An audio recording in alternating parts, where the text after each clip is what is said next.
Namaste and welcome to India Diplomacy, show about India's foreign relations, India's major strategic partnerships, India's involvement in different regions and thematic issues that constitute world affairs, and how India is taking the lead in making the world more prosperous and more secure.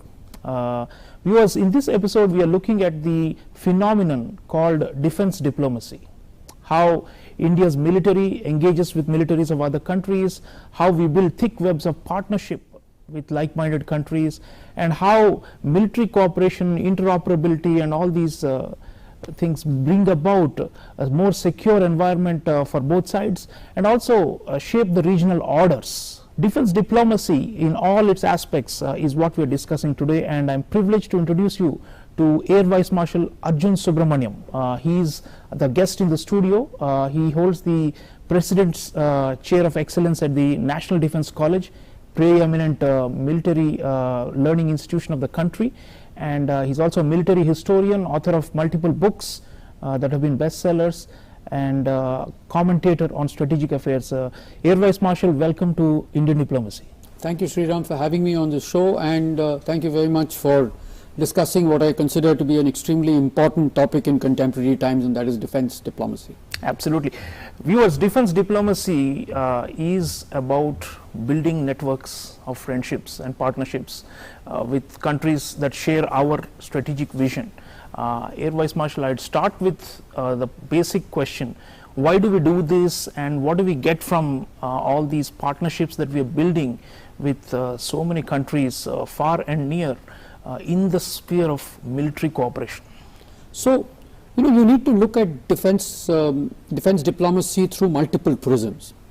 Now, defense diplomacy is essentially a phenomenon that has proliferated within the international global order in the post-World War II period, wherein it was felt that traditional benign diplomacy must be reinforced and enhanced with a whole lot of other competencies that could, that would be involved in increasing comprehensive national power. And that's why when we look at defense diplomacy, you have to look at the entire what we call the DIME paradigm: diplomacy, information, military, and the economy. So we've reached a stage today wherein defense diplomacy is more than just military diplomacy. It's a far wider and all-encompassing discipline that is going to be extremely important, particularly on India's journey to becoming a leading power. Air Vice Marshal, talking of defense diplomacy, we shy away from the concept of military alliances, formal alliances, and we have never done that with any country. But the strategic environment is such that threats that India has faced have compelled us to be closer to a certain set of countries. There's no doubt about it. We cannot be quote-unquote neutral or non-aligned in the 21st century. But nonetheless, these strategic partnerships that we have, I mean, your thoughts on how much of the military component is important, because frankly, there cannot be a strategic partnership if there is no military component in it, and that's one of the main yardsticks by which we call key countries as strategic or comprehensive strategic partners. So military dimension is very important, and sometimes people tend to keep it aside and only look at the economic aspects or only look at political relations, but the military aspect is very critical, isn't it? That's been a feature of most strategic partnerships and alliances across the world and across the globe ever since the end of World War I. So we cannot wish away a reality that the military dimension of both alliances and strategic partnerships are extremely important. I will not go to the extent of saying that the military dimension of these partnerships occupy pole position, but I think in today's interconnected world, it is a combination of the military dimension and the economic dimension which constitute a significant chunk of strategic partnerships. I mean to say, you look at it, whether it is the United States, the Indo-US strategic partnership, or whether it is our strategic partnership with the French, whether it is our strategic partnership with Australia, most of these, for that matter even with Russia, the major element of this partnership has been various dimensions of military matters. Yes. whether it is exercises, whether it is sand model tabletop exercises, whether it is whether it is equipment. For example, if you look at it over the last couple of decades, the United States has moved from what, $1 and $2 billion of defense equipment to now almost $20 billion, more than $20 billion. The French have been reliable, suppliers of high quality and reliable weaponry to the Indian Armed Forces for decades. So has the United Kingdom and Israel. So I think the military dimension of strategic partnerships is extremely important. And you mentioned the trade that we do, the defense trade, the purchases and the sales. Obviously, that's an important element, but alongside it, there are a lot of the softer elements which involve human-to-human interactions, joint trainings, interoperability, and joint, preparedness for major threats and conflicts. So there is also that, kind of parallel to the hardware. And probably even more important is the human element of military to military interactions that we do with so many countries. And specifically in India's case, you see, when would you increase human interaction in a partnership? It is when you see value in what the other person offers. So as India has grown as a power, and as it has sort of put its cards on the table that, look, I'm a rising power with leading power aspirations in the decades ahead. And as India has started punching to its weight, one of my biggest observations in the past would be that India hasn't lived up to its potential on the global stage in terms of punching according to its weight. So when countries or partners see that you are punching at your weight or above your weight, obviously they would want to engage with you in more ways than one. And when that happens, it is this human-to-human interaction, subscribing to courses at your military war colleges, at your academies, exchanging defense attaches, the increasing number of defense attaches.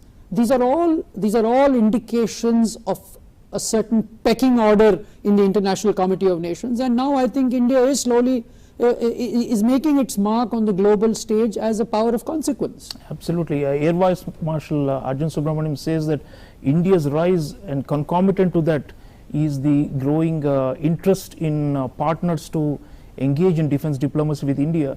We also have a small clip of India's Defense Minister Rajnath Singh, the 2+2 ministerial dialogue with Japan, another rising partner in the military domain for us, talking about what India is doing with Japan as an example of this defense diplomacy.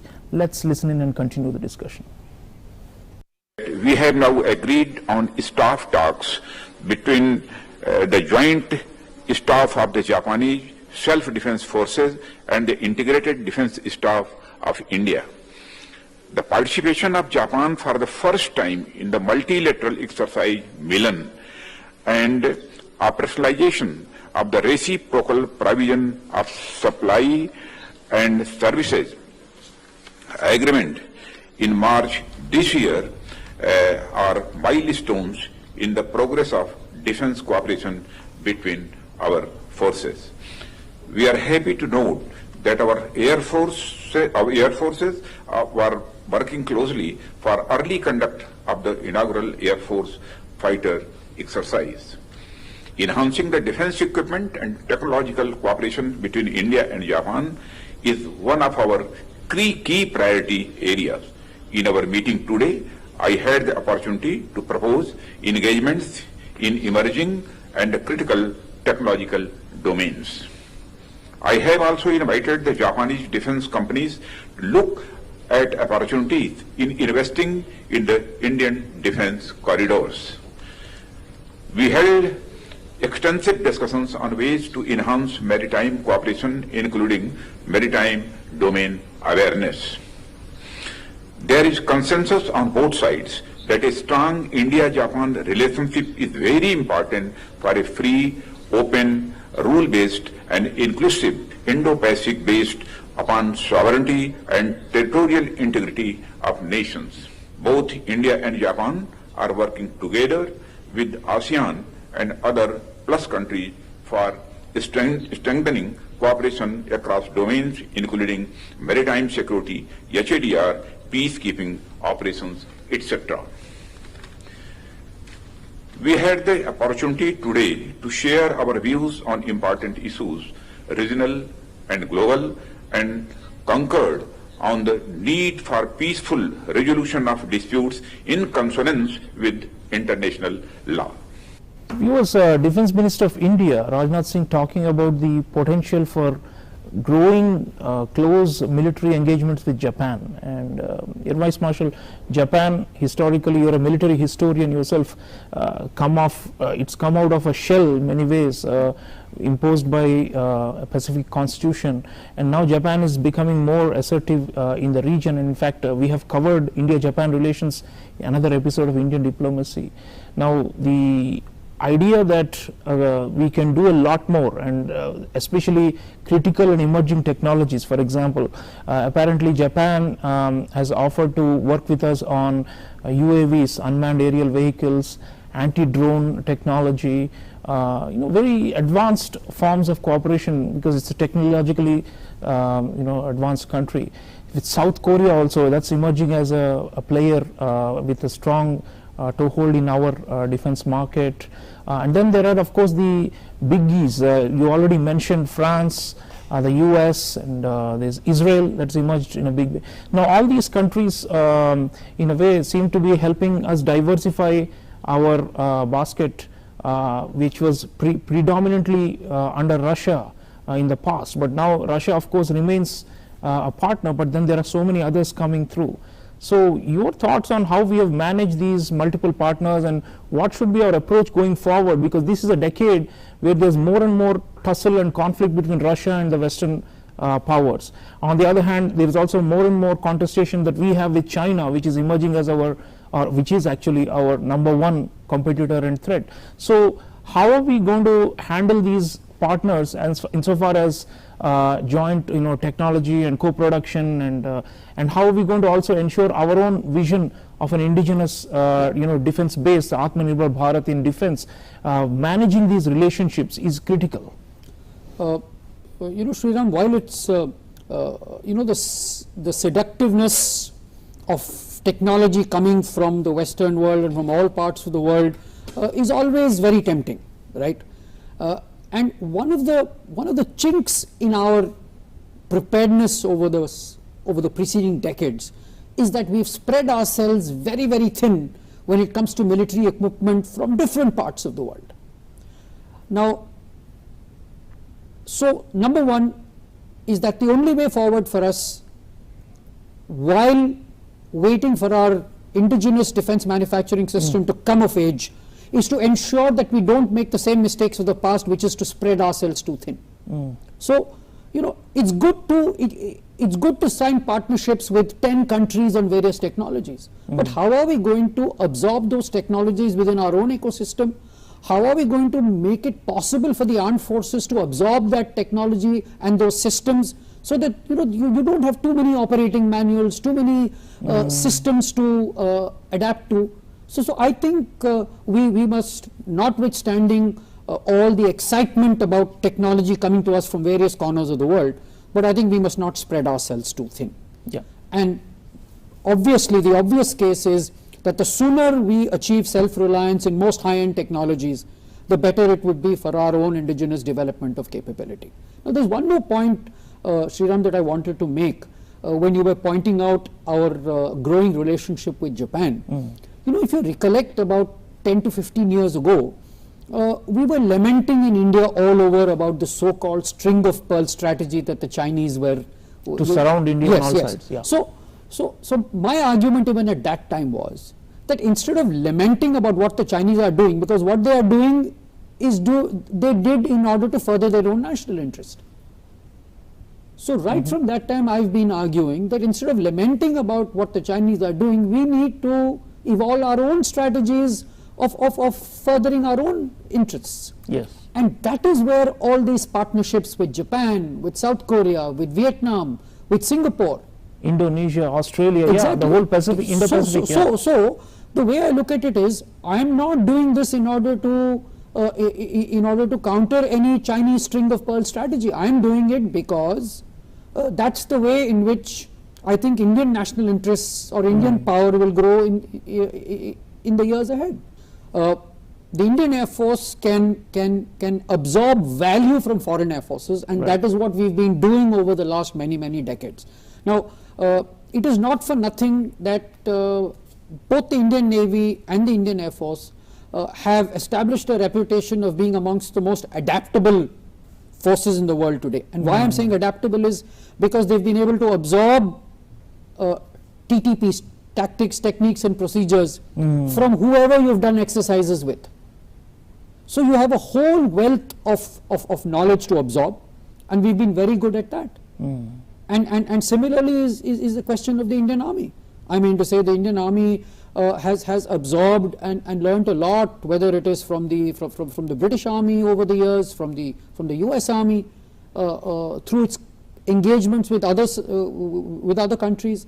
So I think this is one very important element of defense cooperation, is that our willingness to engage with several air forces, armies and navies, openness has added to our own capability. Right. And this is, interestingly, this is something the Chinese don't have. It's a very closed system. They don't have very many quote unquote formal allies or even strategic partners, and of course that probably spurs a lot of their domestic indigenous manufacturing base. But on the other hand, they don't have access to critical cutting edge technologies like Israel or France or the US can give us. So that's a significant difference between the two Asian rivals. You know, I would be a little skeptical about your last proposition, that they do not have access to critical technologies. They have access to critical technologies. Not through legal and formal channels. Whichever way. They have access to probably anything there is up for grabs in the world today in terms of cutting edge technology. My sense is that where I would be in a more comfortable zone is the fact that they don't have a playground to be able to test their ideas and to share and to add value to what they have, because they don't have those kind of robust defense partners, the kinds that we have. Very much so. So on the face of it, it's the major value that is added to their probably operational procedures and tactics and things like that arise from their engagement with probably Pakistan Armed Forces or the Turkish Armed Forces. Not many more modern armed forces. We do a lot more. In fact, on that point, viewers, I wanted you to watch a very interesting video of the Indian Navy covering the Malabar joint exercises that we do with Japan, Australia and the US in the Indo-Pacific, and where officers of all the navies are talking about the benefits of these kind of joint exercises. Malabar has been a resounding success, and that's due to the Indian Navy. So personally, on behalf of HMAS Ballarat, I'd like to thank the Indian Navy for their warm hospitality and for their planning, leadership and execution of Exercise Malabar. They have seamlessly integrated and brought together ships and aircraft from 4 different navies and operated in 2 distinct areas in the Bay of Bengal and the North Arabian Sea to deliver significant operational and tactical level effects and training benefits to all the participating forces. Malabar 2020 has been a success by any measure. U.S. and Indian naval forces, alongside our Japanese and Australian partners, have proved the ability to operate together across a broad range of missions. Our carriers and their embarked air wings have executed missions together. U.S. and Indian maritime patrol aircraft have integrated with our ships and aircraft, effectively demonstrating our ability to hunt submarines and execute live fire events. During this 24th Malabar exercise, our navies have achieved an impressive level of interoperability. As fellow democracies with shared values, there's undoubtedly more we can do together to advance our shared interests in maritime security in the region. It's been an honor for the Indian Navy to host the 24th edition of Malabar exercises this year, together with the highly professional navies of the United States, Japan and Australia. Malabar 2020 helps us showcase our combat readiness, interoperability and determination to tackle any challenge in the maritime domain. But most importantly, Malabar 2020 also helps us reassure the international community about our collective commitment to a free, open, inclusive, and a rules-based Indo-Pacific with the ASEAN at its very core.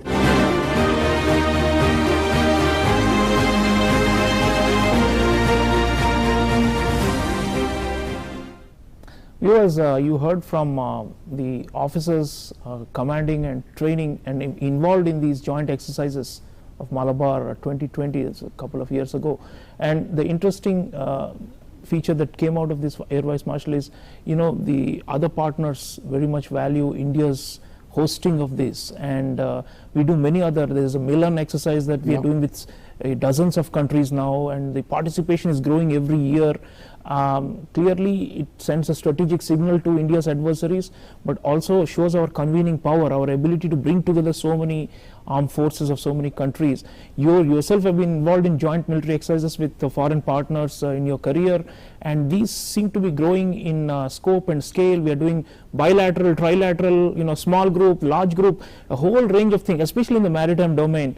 So what does a soldier, Indian soldier or officer, get from engaging with counterparts from other countries? Please tell our audiences. Oh, it's